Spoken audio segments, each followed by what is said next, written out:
तो अभी मैं यहाँ बैठा था, हम लोग अभी लोकसभा से आए, प्लेन से हम उतरे।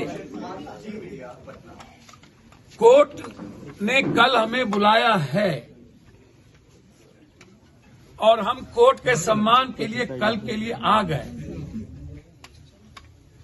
और सिविल में दीपक नाम का कोई कहता है कि मैं इंस्पेक्टर हूं, आया तो हमको लगा हमसे मिलने लोग आए। हमने कहा आइए सब लोग बैठिए, कोई काम होगा तो आए ही लोग। आते ही कहता चलिए चलिए चलिए, अपर वारंट है चलिए। मैंने कहा भैया मेरा तो लोकसभा चल रहा है, कहाँ वारंट है, लॉयर को बुलाने दो। वारंट कहाँ, तब तक कुछ नहीं था। तब 15 मिनट के बाद कोर्ट का जो एक आदेश निकला है कुर्की का, वो कुर्की जाके करे। अब यहां पर जबरदस्ती आ गए और तभी से टॉर्चर कर रहे हैं। तो हमको शंका लगी कि ये मरवा तो नहीं देंगे। भैया ये तो जिस तरीके से किया उससे तो लग रहा है कि लोग मरवा भी सकते थे। और यहाँ के एसपी पर तो भरोसा किया नहीं जा सकता है, क्योंकि जिस तरीके से नीट्स के छात्रा के मामले में और लगातार पप्पू यादव को कुछ नेताओं के द्वारा गाली गलौज और धमकी दिया जा रहा है, और जो लड़ाई बच्ची जहानाबाद की बच्ची और बिहार की बच्ची को लेकर के पप्पू यादव, मैं अपनी बेटी की तरह परसों धरना है लड़ रहे हैं और इन लोगों को मैंने नंगा किया है। इसको डर पप्पू यादव से है। तो पप्पू यादव को इस तरीके से टॉर्चर लगातार करना, हम तो नीतीश बाबू से भी कहेंगे और सम्राट जी से।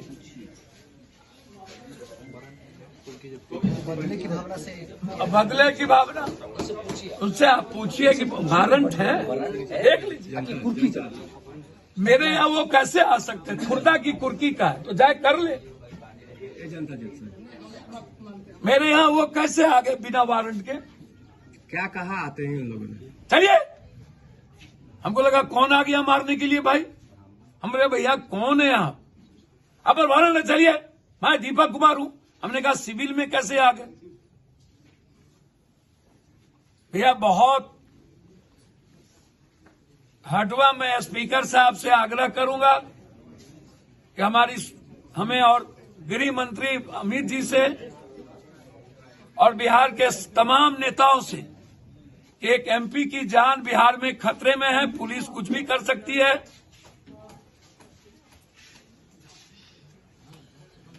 आप हमें सुरक्षित करें। पिछले दिनों आपकी सुरक्षा भी कमजोर कर दी गई। अरे सुरक्षा की चिंता नहीं है। अब पप्पू यादव डरे तब तो हुआ, तब तो मरना की हमारी लड़ाई। आपको चुप करवाने की प्रयास है सरकार की। अच्छा, इसमें चुप का क्या? बेटी का सवाल है, नीट की लड़ाई है, बच्ची के सुरक्षा का सवाल है, उसमें चुप क्या करेंगे? पुलिस अरेस्ट कर रही है। इस केस का वारंट लेकर भैया 35 साल पुराना जिसमें बेल था मेरा, उसमें बेल टुट्टी हो गई तो उसमें हमको नॉलेज में नहीं था। तो उसमें अगले बार भी हमारी गिरफ्तारी हुई थी 40 साल पुराना केस में, जो केस ही नहीं था। पहाड़ में एक बस फोर्स आए हुए हैं गिरफ्तारी की बात। अच्छा एक बात बताइए, एक बस आवे चाहे 10 बस आवे, उसमें मैं क्या करूं? गिरफ्तारी देंगे आप? अब रात में कोई लॉ तो नहीं कहता है, इनके पास वारंट भी नहीं है जी। वो कुर्की वाला पेपर है भाई, तो पढ़ लीजिए ना। तो पुलिस इतना भी नहीं पढ़ पा रही है वारंट और कुर्की क्या होता है पप्पू जी? वो वारंट लेके ना आएंगे।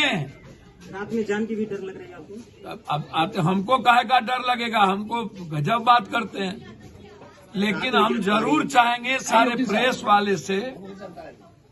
पिछले बार सम्राट चौधरी के दबाव में हो रहा है पप्पू यादव जी सब। अब ये मैं राजनीति तो नहीं करूंगा, मैं यह नहीं कहूंगा कि सम्राट जी के दबाव में या नीतीश जी ऐसा काम तो नहीं करते। गृह मंत्री सम्राट चौधरी हैं तो उन्हीं को मुझको ये नहीं पता सम्राट, लेकिन मुझे पता है कि पुलिस को बहुत डर है पप्पू यादव से कि सच मत बोलिए और नीट्स की लड़ाई को कमजोर कर दीजिए और बंद कर दीजिए। क्या लग रहा है आप नीट सर मैं तो आया ही ना कोर्ट में, लड़ाई लड़ रहे हैं, उसका खामियाजा आपको भुगतना पड़ रहा है। अगले बार भी तो कोरोना का खामियाजा भुगते थे, इस बार नीट्स का खामियाजा भुगत ली।